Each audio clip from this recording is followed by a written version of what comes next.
Alors, bonjour à tous. Je vais vous aujourd'hui pour cette conférence en plein air inaugurale des Gauds de France, je vais vous présenter vous parler un petit peu d'une célèbre qui a eu lieu dans notre magnifique et belle cité normande, la bataille de la Rougemare en l'occurrence, qui a eu lieu en 946. Donc là, on se situe vraiment à l'époque du duché. C'est pour ça qu'avant vraiment de vous parler de la bataille et du contexte dans lequel elle s'inscrit, je voudrais juste Je voudrais juste du coup revenir sur un petit peu rapidement le contexte un petit peu de l'époque. Pourquoi déjà, la première question, pourquoi est-ce que les Scandinaves sont venus par ici? C'est simplement les Scandinaves, plutôt des Danois et un petit peu de Norvégiens dans la région, avaient depuis à ce moment-là, quelques décennies, déjà au 9e siècle, faisaient des incursions, surtout par les fleuves, puisque les navires scandinaves, les dracars, qu'on appelle les dracars, remontaient les fleuves pour piller un certain nombre de villes, etc. Rouen, par exemple, a été pillé en 843. Vous avez eu également, qui est resté célèbre chez nos amis parisiens, les Scandinaves qui ont assiégé la ville de Paris en 875.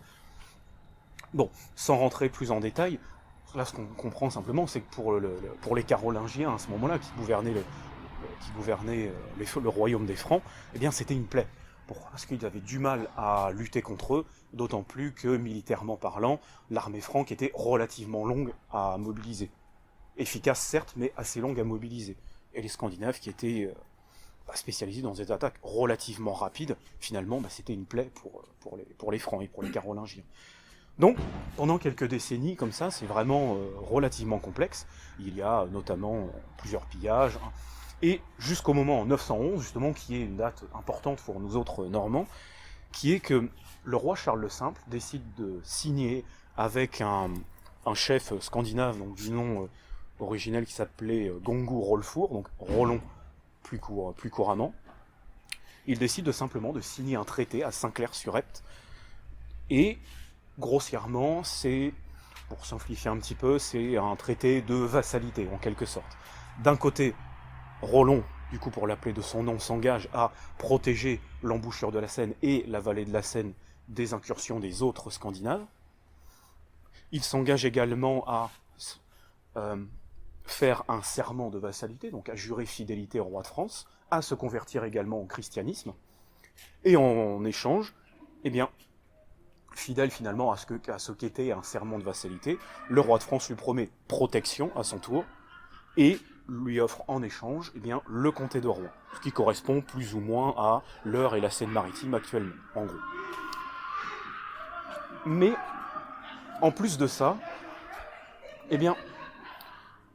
sur ce territoire qu'il lui a donné, donc en guise de fief, il lui donne toutes les prérogatives, notamment fiscales, militaires, ou encore judiciaires, avec simplement une prétendue, alors on n'a pas retrouvé le texte précis, donc on ne sait pas bien, mais une prétendue souveraineté supérieure, comme quoi il doit rester fidèle au roi de France.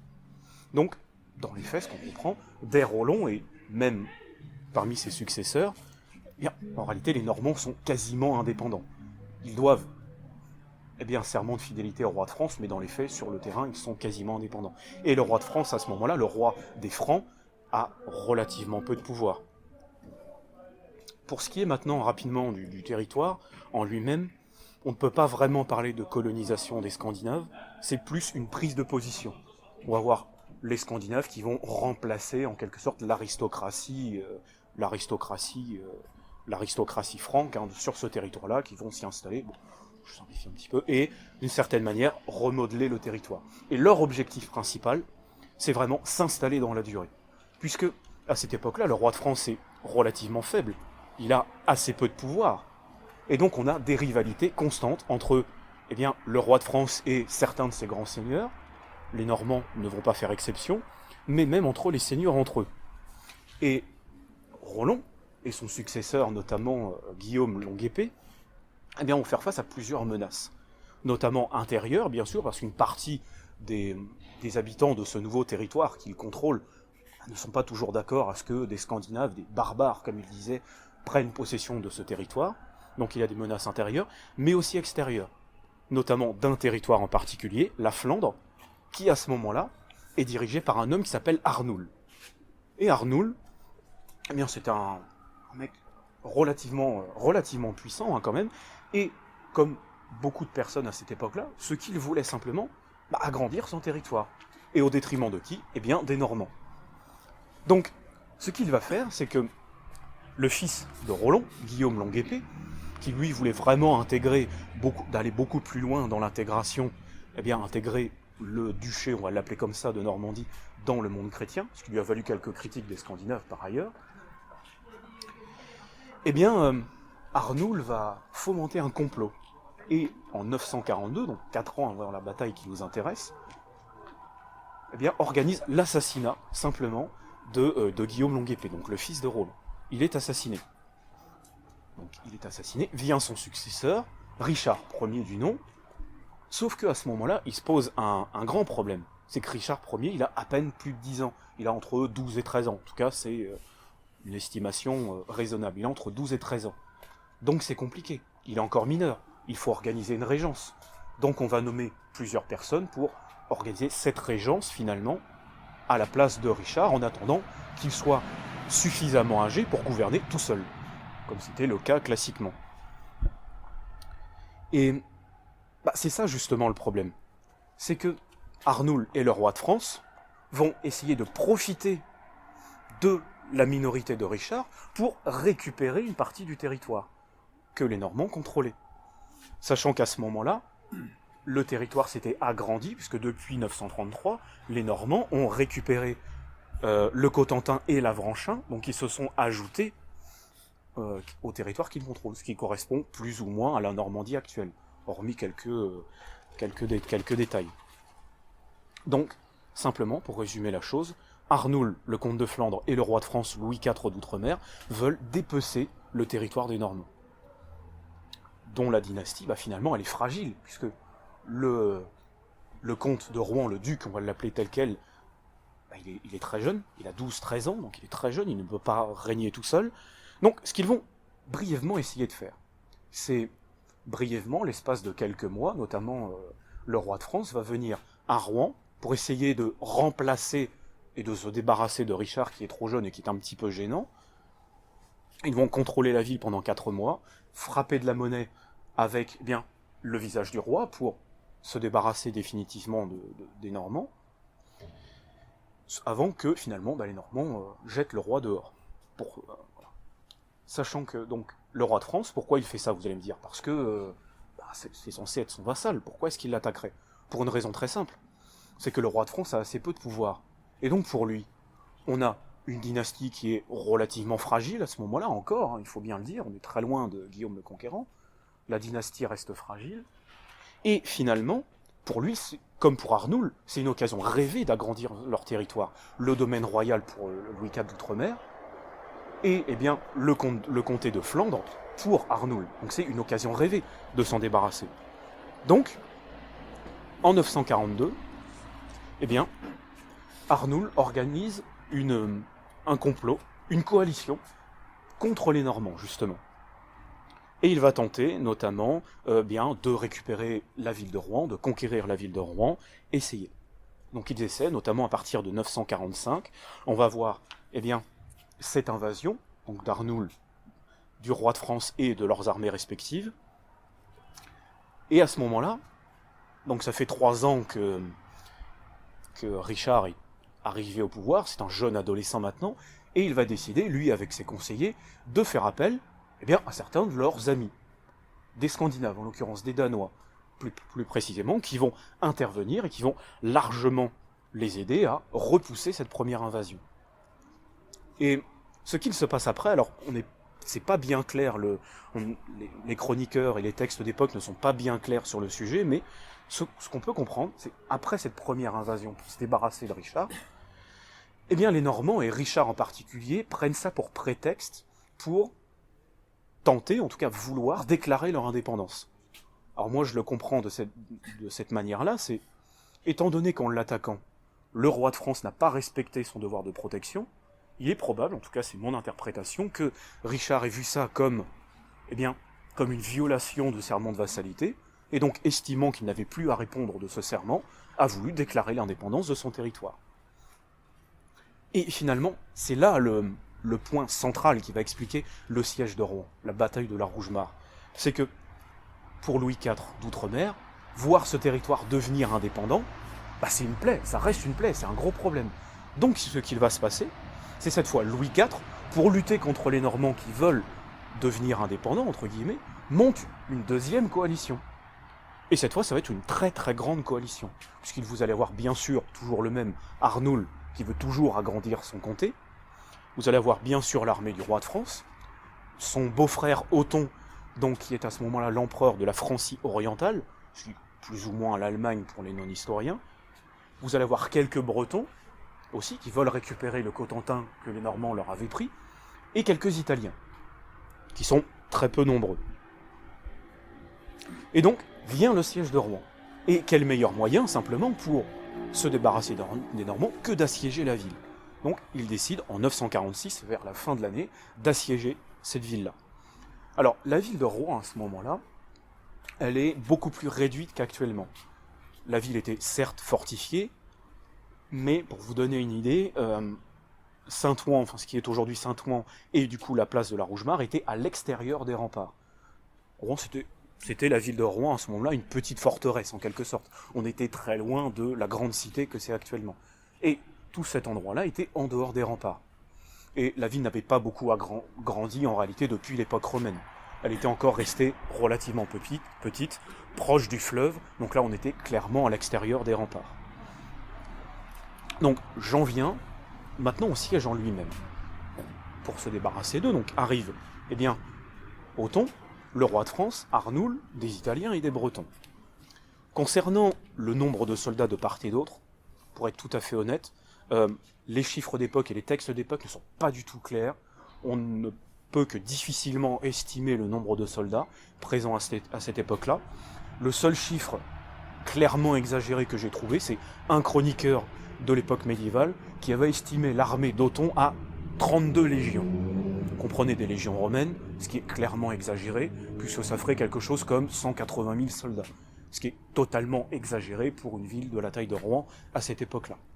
Donc, c'est très exagéré. En revanche, ce qu'on peut sans aucune hésitation dire, c'est que les Normands étaient largement en infériorité numérique, mais retranchés derrière leurs remparts, ce qui est quelque chose d'intéressant. Le siège dure assez longtemps, il dure 3 mois environ, de ce que j'ai pu... Il dure environ 3 mois, et les chroniques de l'époque nous disent que ce qui n'a pas aidé, c'est que l'hiver a été assez rude à ce moment-là. Il faisait assez froid cette année-là. Donc les Normands retranchés derrière leurs remparts, les Normands se battent comme ils peuvent, ils résistent comme ils peuvent au combat, à la bataille, au siège, mais bon, c'est un petit peu compliqué étant donné qu'ils sont largement en infériorité. De l'autre côté, au bout de 3 mois, en face, Othon en particulier, l'empereur de Francie orientale, commence à s'impatienter un petit peu. Il se dit, j'aimerais bien, une fois pour toutes, me débarrasser de ces Normands qui sont gênants et qu'il considère comme étant des barbares, des païens. Et donc il a une idée. Il sait qu'il y a une cathédrale à l'intérieur des remparts, et donc il propose l'idée, donc aux assiégés, de dire, je voudrais aller prier dans la cathédrale. Quelque chose qui, en vertu de la religion chrétienne, ne pouvait pas, en théorie, être refusé. Ce que Richard accepte. Richard accepte de le faire rentrer, lui tout seul, sans armes, bien sûr, pour qu'il puisse aller prier. Sauf que Othon avait une idée. Et Richard l'a parfaitement compris.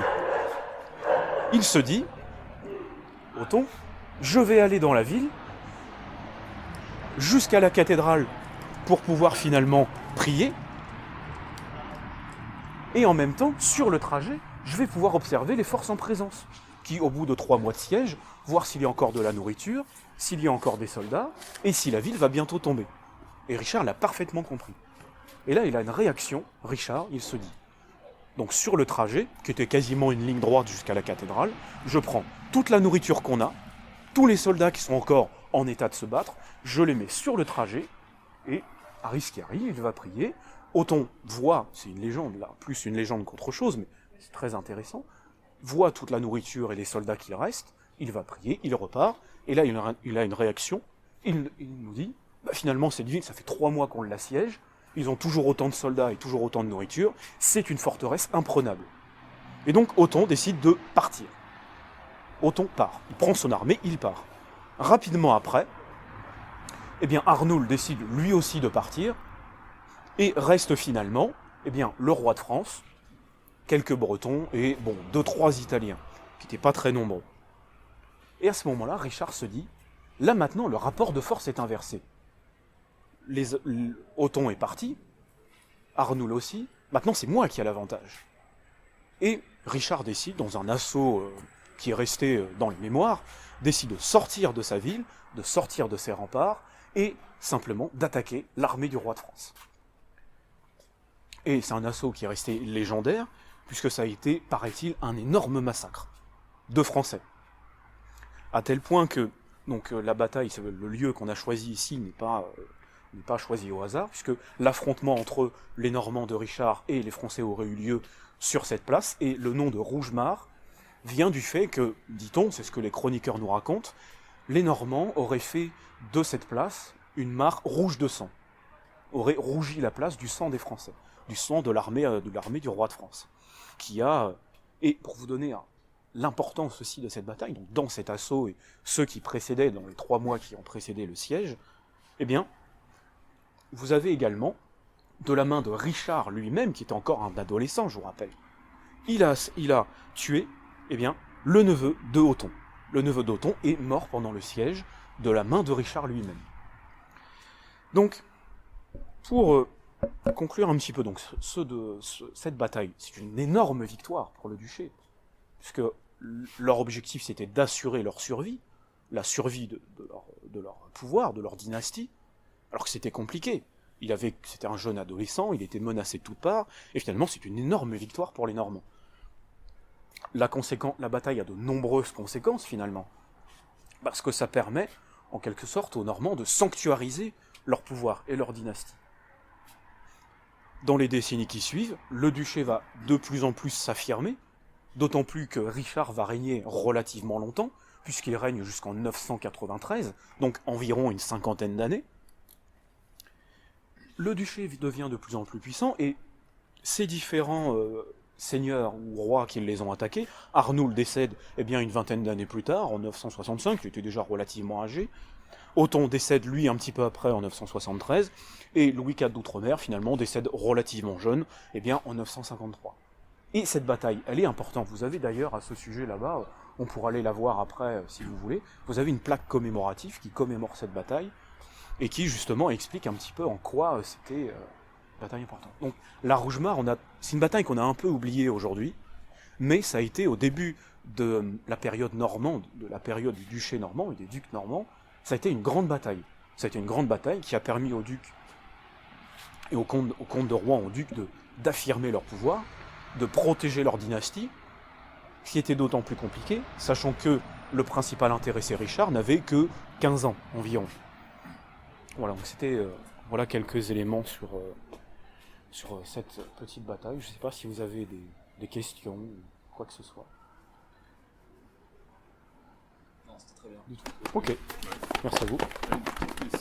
Oui, je t'en prie. Les Normands ont eu l'aide de quelques... Pendant ce deuxième siège, non. En revanche, pendant la noblesse locale, bien sûr, est intervenue, la noblesse locale, mais de la part des autres Scandinaves, à ma connaissance, non.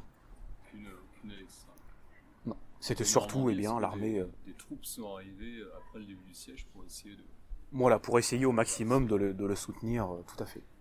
Il y a quand même des soutiens. Mais c'était surtout des soutiens locaux qui étaient acquis à la cause, finalement, de Richard. Mais le pouvoir, à ce moment-là, normand, restait relativement fragile, malgré tout. C'est resté relativement fragile, autant que les Normands en eux-mêmes étaient minoritaires. Je veux dire, si on regarde la ville de Rouen, il y avait assez peu de Scandinaves qui étaient présents ici. Si on regarde dans l'étymologie des noms de lieux, hormis certains lieux comme le Robec par exemple, qui a une ascendance un peu norroise au niveau de la langue, les Normands étaient assez peu nombreux en tant que tels sur le territoire. C'est pour ça que je parlais en début de présentation, c'était pas vraiment une colonisation. C'était plus une prise de pouvoir. Et ils se sont assez vite acculturés au final. Pas encore vraiment à ce moment-là, mais ils se sont rapidement acculturés.